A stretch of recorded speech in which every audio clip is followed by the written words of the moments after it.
نمایاں ہو جائے گا۔ اب اسی طرح آپ سورۃ اللیل میں دیکھیں گے کہ وہاں اشقا اور اتقا دو مترادف، دو جو ہے ایک دوسرے کے یعنی مقابل لفظ استعمال ہوئے ہیں۔ تو اشقا تو کہتے ہیں بہت زیادہ بد نصیب، بدبخت، یعنی اشقا، اور اس کے مقابل میں اتقا آیا ہے، تو یہاں یہ خوش نصیب کے معنی میں استعمال ہوا ہے۔ عما یتساءلون، سورۃ النبا مشہور سورت ہے، آپ کو معلوم ہے۔ اس میں آپ دیکھیں گے کہ آخر میں جا کر ہے ان للمتقین مفازا، اور اس درمیان میں کہا گیا ان جہنم کانت مرصادا للطاغین مآبا۔ تو غور سے اگر آپ اس پوری صورت کا جائزہ لیں تو یہ بات روشن ہو جائے گی کہ اس صورت کے اندر تقابل یا کمپیریزن ہے متقین اور طاغین کے درمیان۔ طاغین کا مطلب ہے سرکش لوگ، حد سے تجاوز کرنے والے لوگ۔ متقین کا مطلب ہے حدود میں رہنے والے، لمٹس میں رہنے والے، حدود و قیود میں رہنے والوں کو متقی کہا گیا ہے۔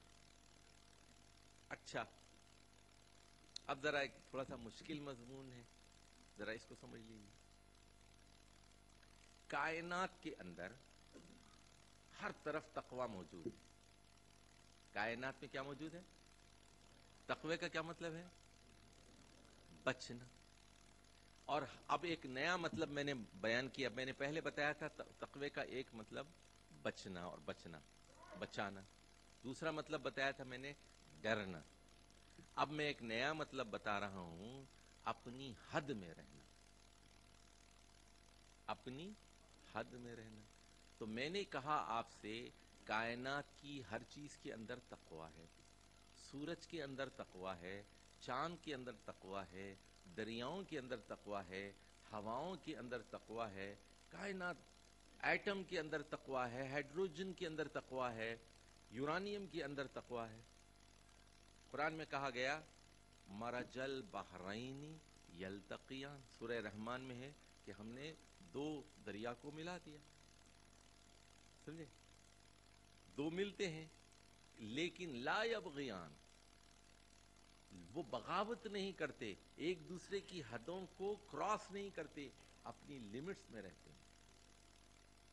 اور یہ بات تو میں پہلے بتا چکا ہوں کہ سورج چاند پر عاشق ہو گیا،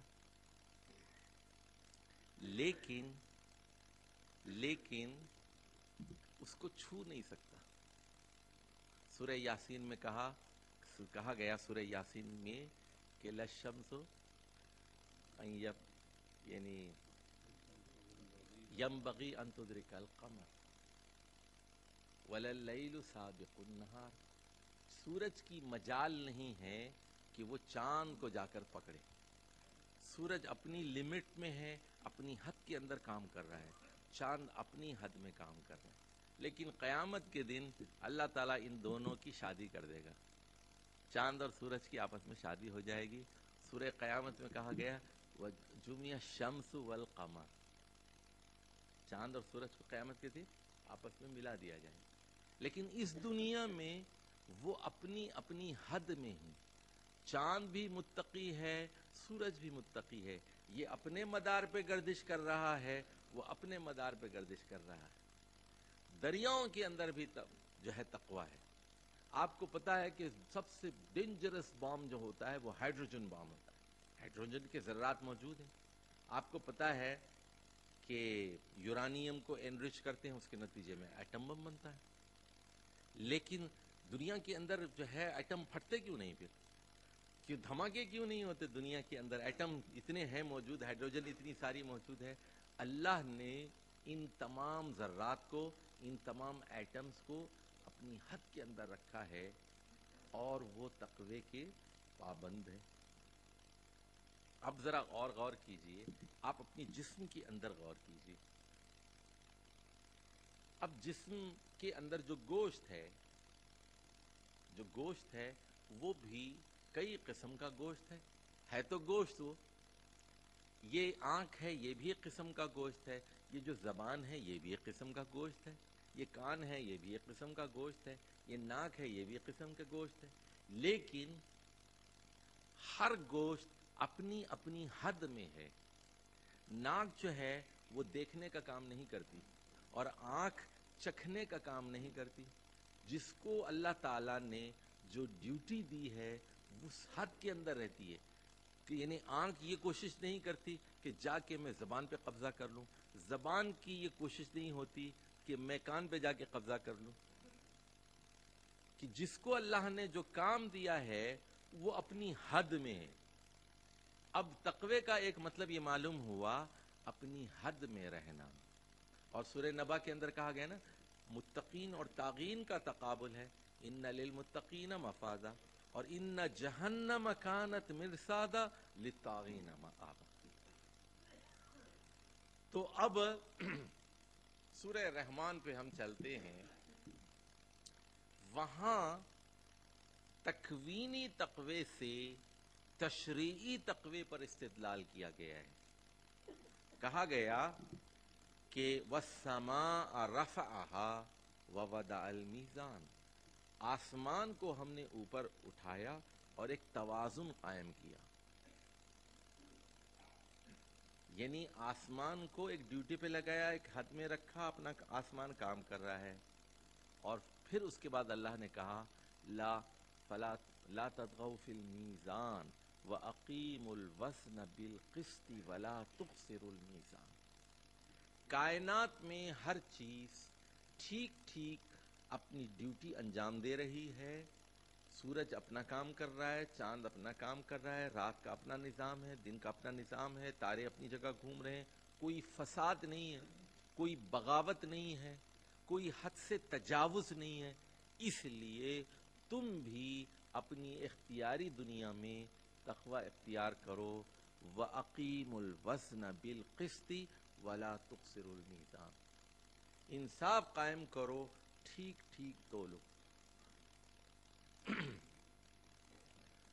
تو اب یہ تقوی انسان کے اندر کیسے پیدا ہوتا ہے؟ تقوی کا مطلب تو ہم نے جان لیا کہ اللہ سے ڈرنا، اللہ کے غضب سے بچنا، اللہ کی حرام کردہ اشیاء سے بچنا، اور اپنی حد میں رہنا اور حد سے تجاوز نہ کرنا۔ لیکن سوال یہ ہے کہ یہ پیدا کیسے ہوتا ہے اور اس کا مقام کیا ہے؟